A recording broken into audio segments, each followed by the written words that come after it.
asked. What would you do if your dowry vanished on your wedding day and the only proof was sewn inside the Duke's coat? Lydia Mercer knew Sebastian Carrington had married her to save his estate, but she expected him to honor the bargain. Instead, the bank denied receiving her father's transfer. Carrington's creditors seized the gates, and Sebastian accused the Mercer family of purchasing a title with money that never existed. Lydia searched the wedding accounts and found every total balanced perfectly because someone had entered the same payment under 2 different names. A tailor's receipt led her to the Duke's formal coat, and its lining was a miniature deed showing that Carrington Hall had already been sold to an unknown company. The document carried Sebastian's blood-red seal and Lydia's copied signature. As she removed it, the coat began smoking in her hands. Someone had stitched a chemical packet beside the deed, designed to destroy the evidence the moment air reached it. Lydia threw the coat into the marble wash basin and smothered it beneath a wet towel. White smoke curled around her wrists. The paper blackened at one corner, but the names remained visible. Hawthorne Land Company, purchaser, Sebastian Carrington, seller, Lydia Mercer, consenting spouse. The date was 6 weeks before Sebastian had proposed marriage. "What have you done?" Ice came from the dressing room door. He stood without a coat, still wearing the ivory waistcoat from their wedding breakfast. Beside him was Sir Rowland Shaw, the Carrington family solicitor. Ein smile had welcomed Lydia into the family only hours earlier. Lydia held the smoking deed with silver tongs.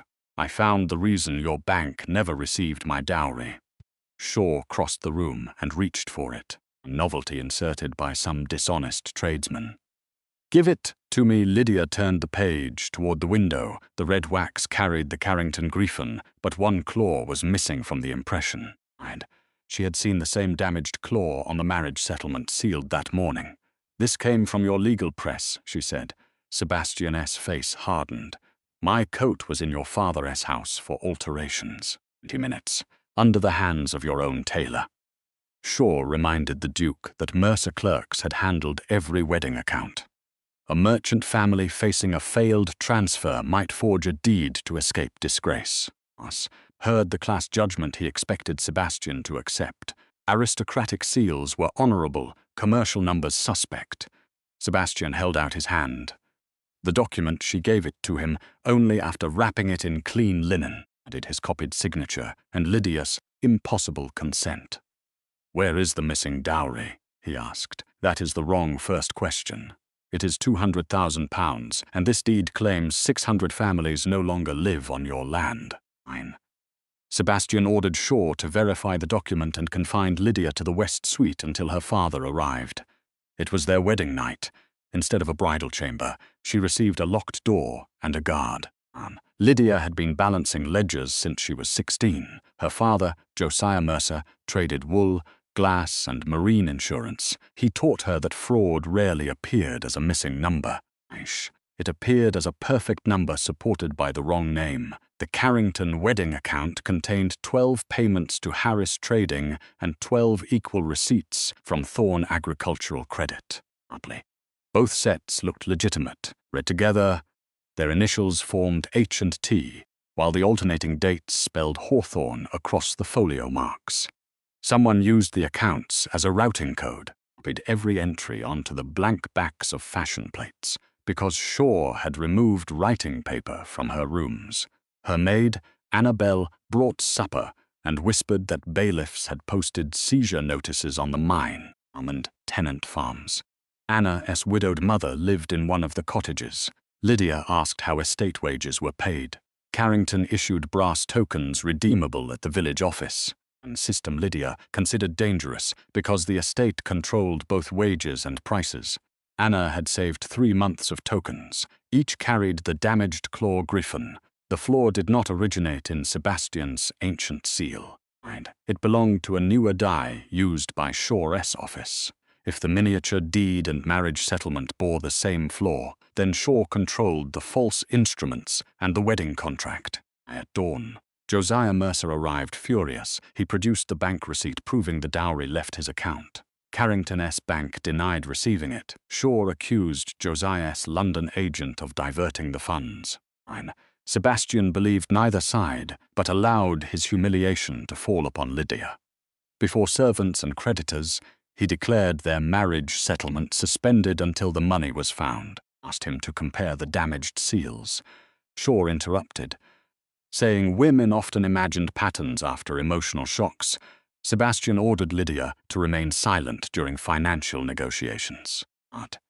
"You married a woman trained in accounts because you needed money," she answered, then forbade her to speak when the money vanished. The creditors laughed. Sebastian did not. Josiah was arrested before leaving the estate.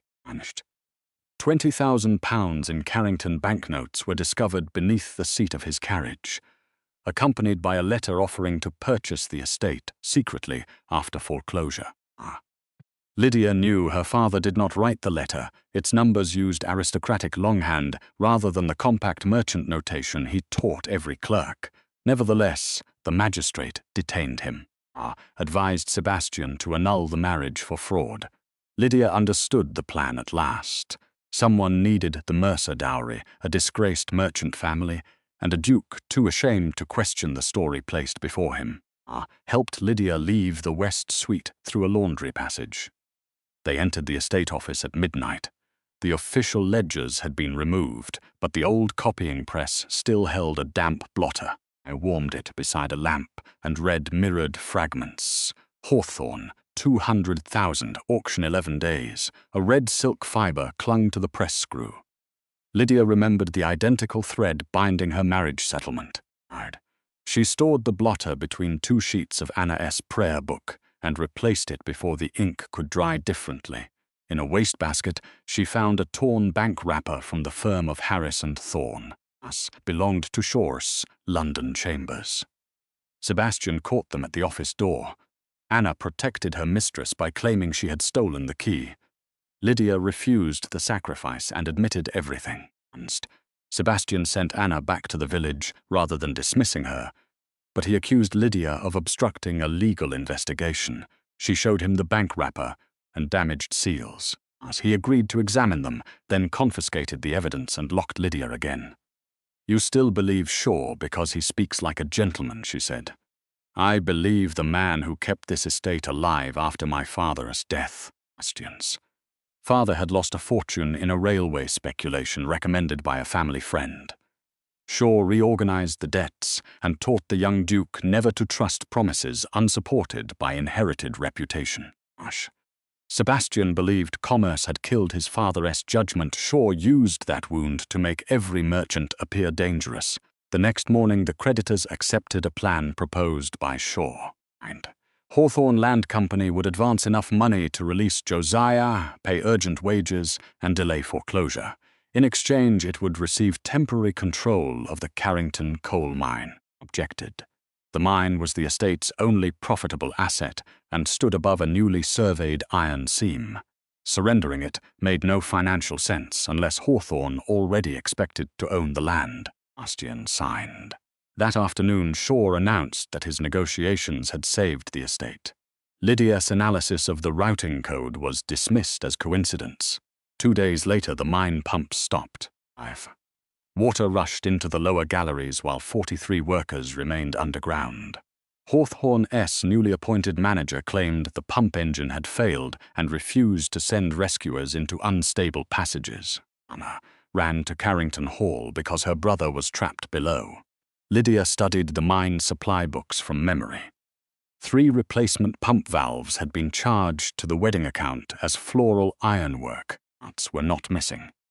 They had been concealed among decoration crates delivered to the chapel. Shaw planned the failure before the wedding, using the emergency to depress the mine's value and justify permanent seizure. Sebastian found Lydia breaking open the chapel crates with an axe. She showed him the valves and the false invoice. For the first time, he acted before Shaw approved. He placed horses, wagons, and every estate engineer under Lydia's command. At the mine, she compared the pump diagram to the replacement parts and realized one valve had been deliberately machined backward. Installing it would lock the engine. She selected the correct pair organized a human chain to clear the flooded shaft, and used wool shipping ropes from her father's warehouses because wet hemp would shrink against the rescue pulleys. After 9 hours, the workers emerged alive. Anna's brother carried the disabled pump plate, which bore the mark of a foundry owned through Harris Trading. Shaw arrived after the rescue and claimed he had ordered the replacement valves weeks earlier. Sebastian thanked him publicly. Lydia stared at her husband, believing he had stolen her work again. In private, he revealed that he wanted Shaw confident. The mine plate and invoices were sealed with the magistrate. "You have told me," Lydia said. "I am accustomed to commanding plans, not sharing them. That is not an apology." "No," Sebastian paused. "I am sorry I used your competence when it served me and denied it when it challenged me." Lydia accepted the words as evidence of change, not proof completed. They began investigating together. Josiah's transfer receipt showed the dowry passed through a correspondent bank before reaching Carrington. Shaw served as trustee of that correspondent. The money then divided into 24 equal drafts, matching the Harris and Thorne ledger entries. 12 drafts purchased old Carrington debts at a discount. The Hawthorne Land Company's acquisition of the estate deed. Lydia's own dowry had been used to buy her husband's property from him. The trick required an apparently lawful sale, which explained the copied signatures and marriage consent dated before the proposal.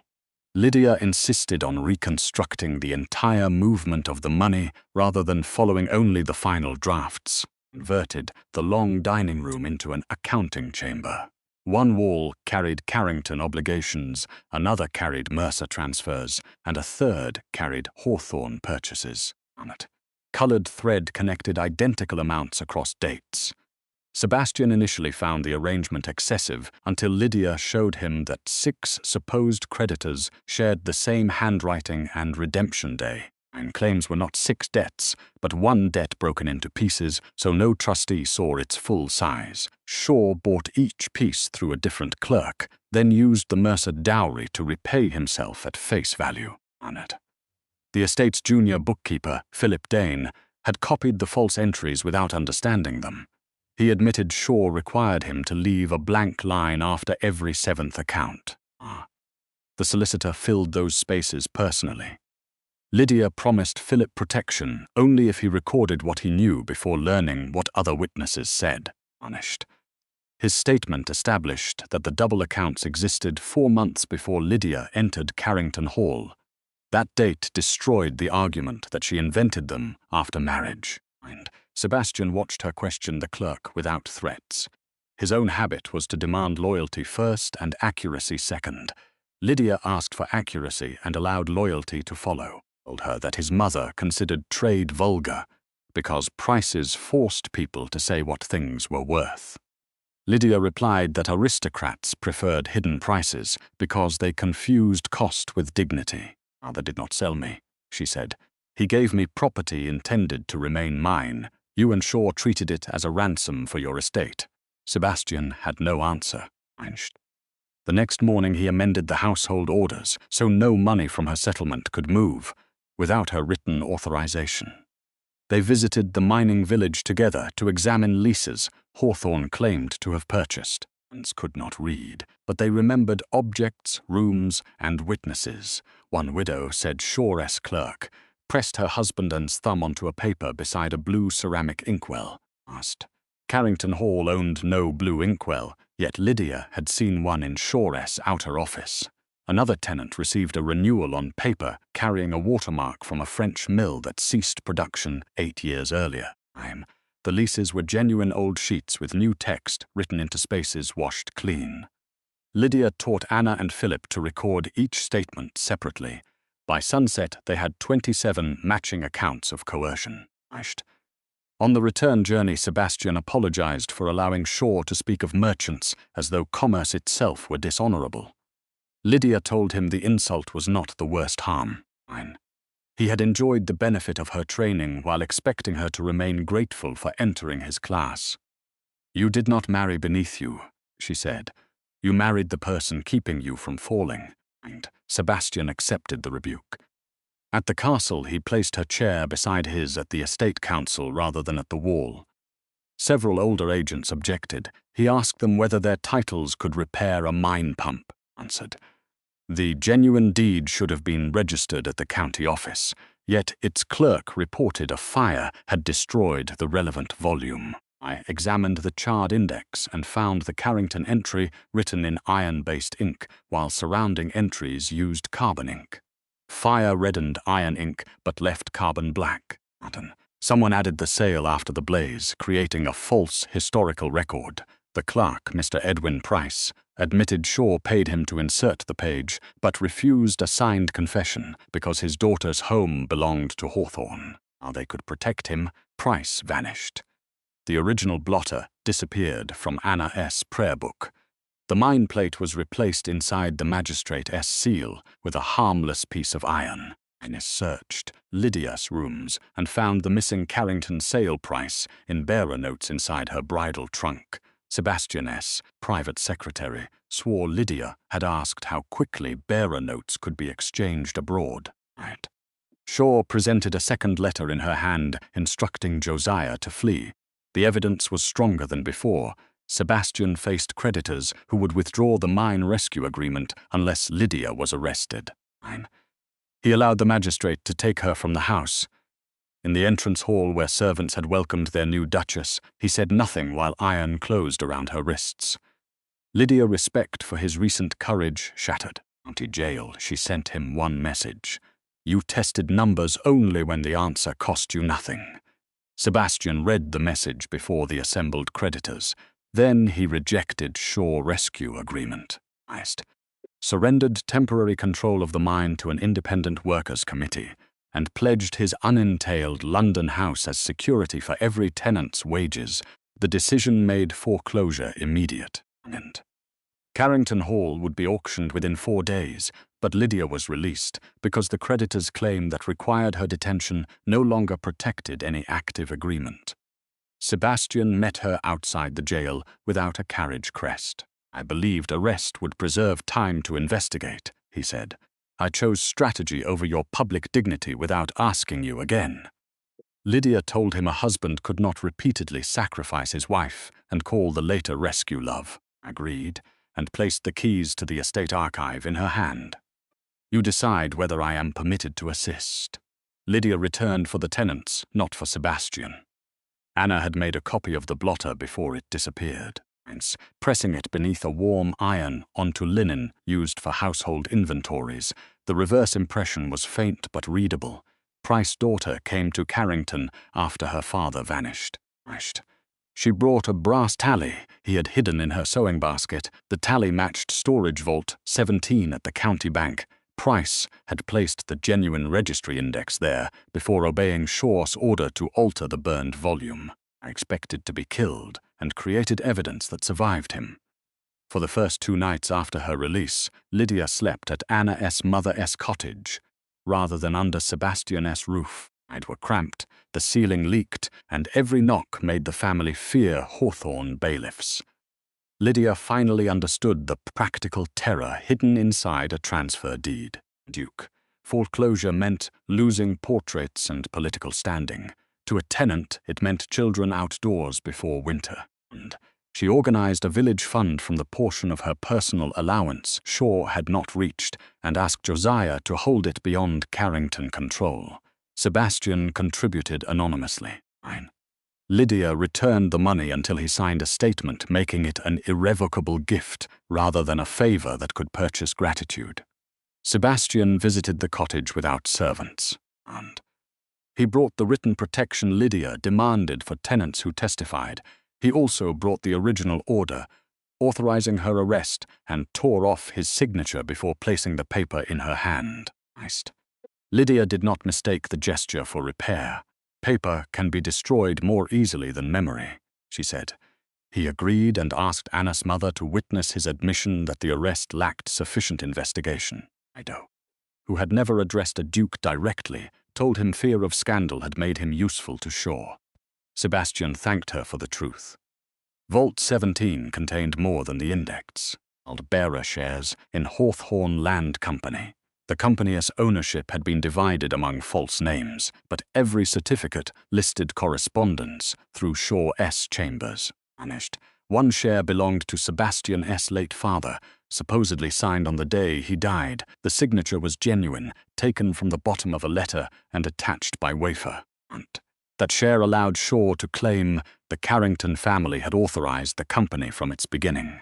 Lydia noticed the wafer bore the same missing claw griffin as the miniature deed. Ice was found alive in a deserted coaching inn, drugged and locked inside a cellar. Captain Ames rescued him after tracing payments to the hired driver through Anna's brother. Price agreed to testify if his daughter's cottage was transferred beyond Hawthorne's reach. Sebastian deeded it to her before asking for a word. This time the protection preceded the testimony and could not be withdrawn. Action attracted bankers, neighboring lords, mine owners, and speculators. Shaw planned to purchase Carrington Hall through Hawthorne, using the Mercer dowry already in his control. Once the hammer fell, he would own the mine, iron seam, villages, and the Duke's private papers. Lydia designed a counterplan. She allowed him to believe the vault evidence had been destroyed. Sebastian publicly announced that his marriage had failed and Lydia would return to her merchant family after the sale.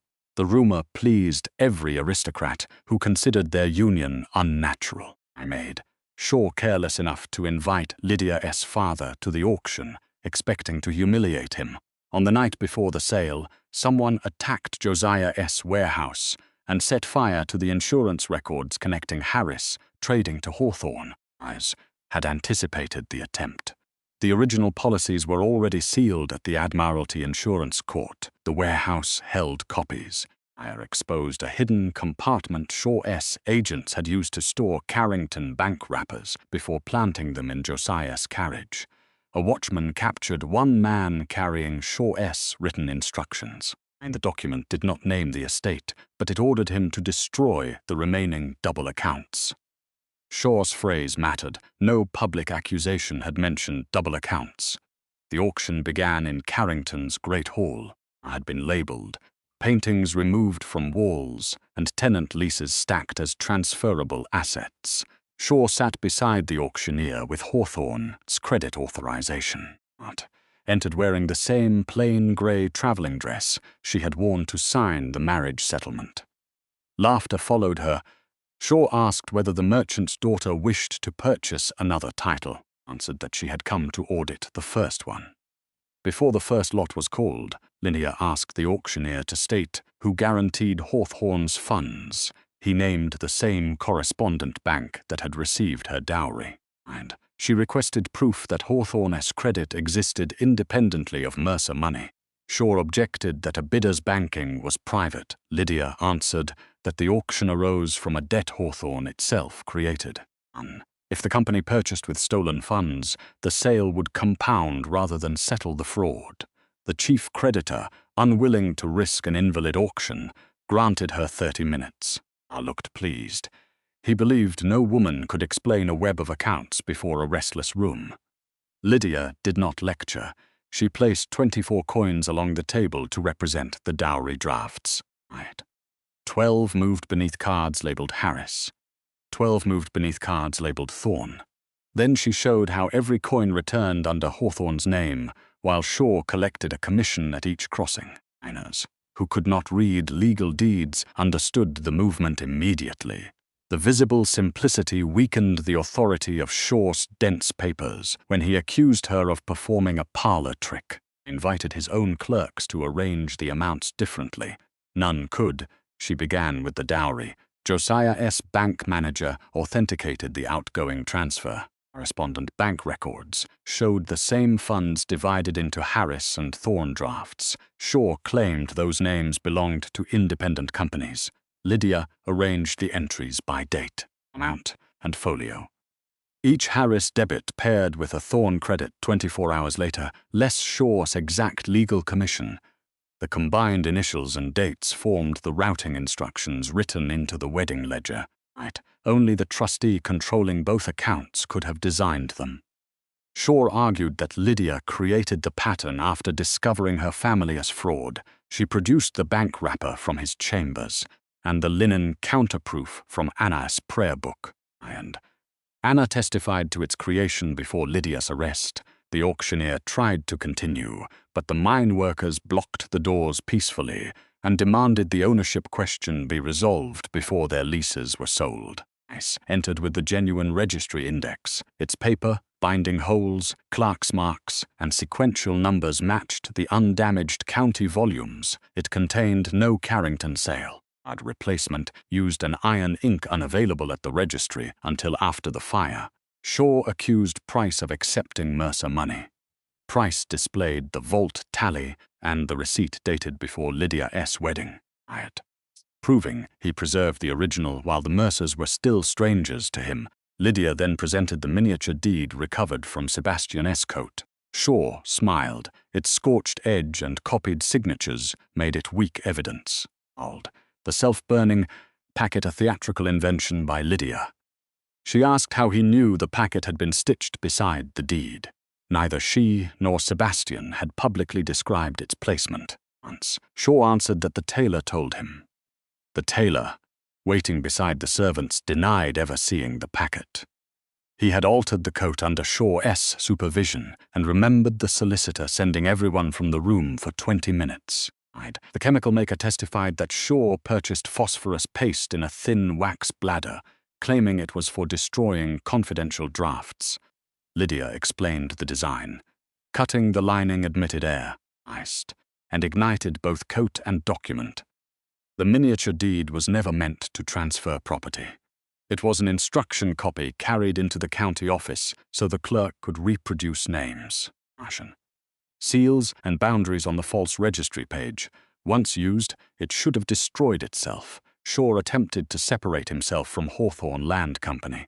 Lydia placed the bearer shares across the auction table. Al's shareholder address led to one of his clerks, relatives, or empty buildings.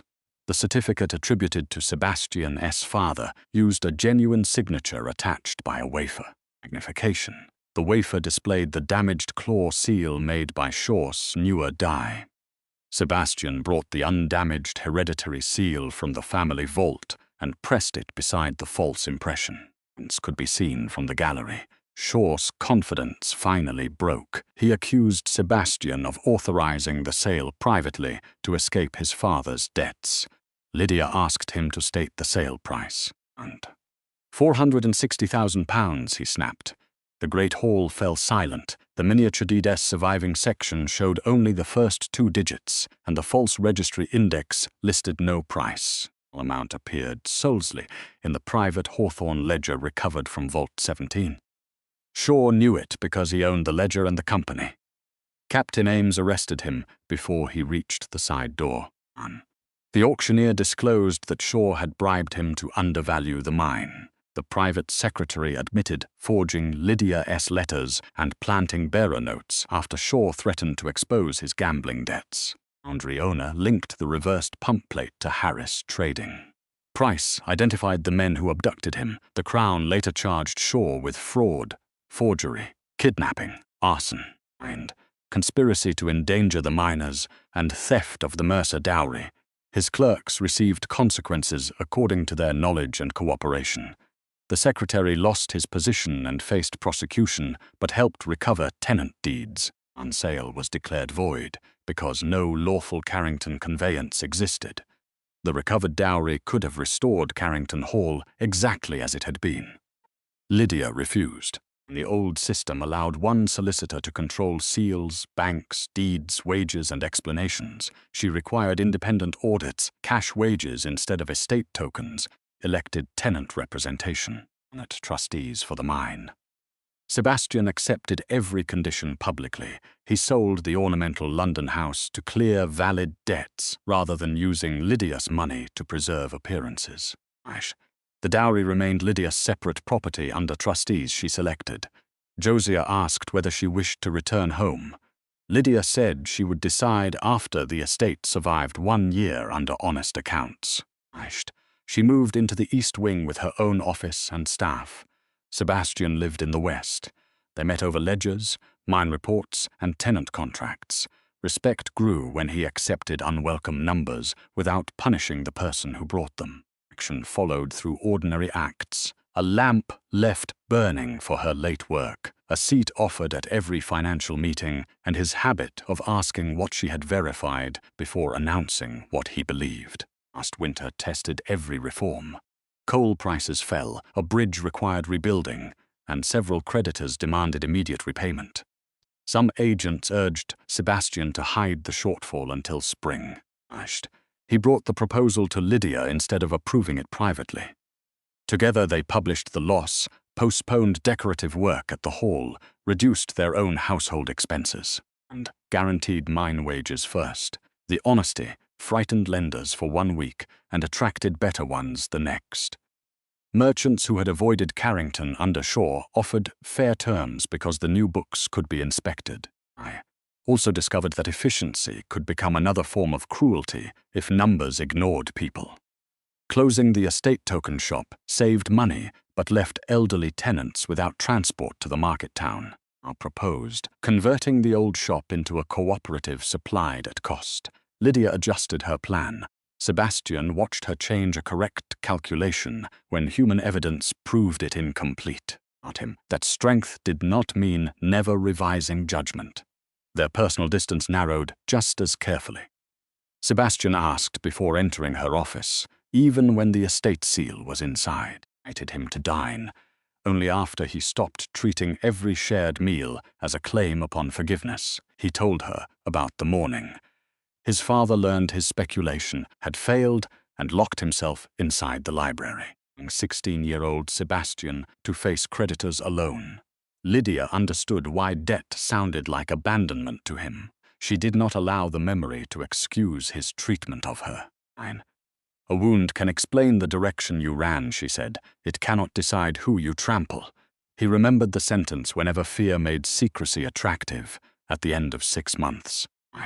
Lydia reviewed their marriage settlement. The document had begun as an exchange of money for title. She drafted a replacement recognizing her dowry, work, and separate legal advisors. Sebastian signed without negotiation. Only then did she move from the east wing into connecting rooms between their 2 apartments. The door remained unlocked from both sides. Last anniversary, Carrington Hall hosted no aristocratic banquet. Miners, tenants, clerks, servants, and neighboring tradesmen gathered in the great hall for publication of the estate's audited accounts.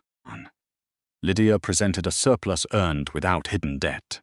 Sebastian stood before the same people who had seen him silence and arrest her. He acknowledged that he married Lydia for money and treated her knowledge as socially inferior, allowed her public disgrace when protecting himself seemed easier, and benefited from work he refused to credit. Transferred half the management authority of the unentailed estate into a permanent council chaired by Lydia, whether she remained his wife or not. After the hall emptied, Sebastian brought her the restored wedding coat. The burned lining had been replaced, but a square of scorched cloth remained framed inside. He did not ask her to wear the title differently or forget what happened. He asked whether their legal marriage might become a chosen one. I took from her desk 2 account books. One belonged to Carrington, the other to Mercer. She opened a new volume between them and wrote both names on the first line, no hidden columns. No duplicated payments, no decisions entered without both parties seeing the page. Sebastian signed beneath her words. Lydia did not forgive him in a single romantic gesture.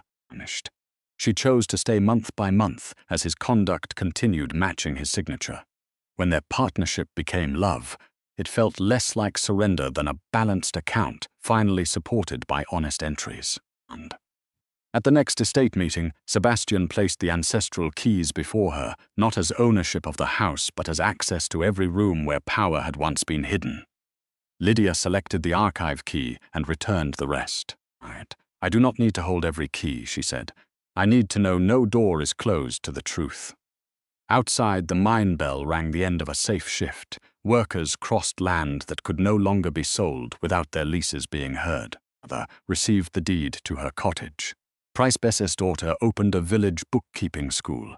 Josiah's bank financed new pumps under public terms. In the great hall, the auction labels had been removed from every chair and painting. Scorched lining remained beside the miniature deed that failed to burn. Visitors often asked why a duke displayed a ruined piece of clothing among ancestral portraits. Answered before Sebastian could. Because the estate was nearly destroyed by a document meant to vanish and saved by a woman they expected not to understand it.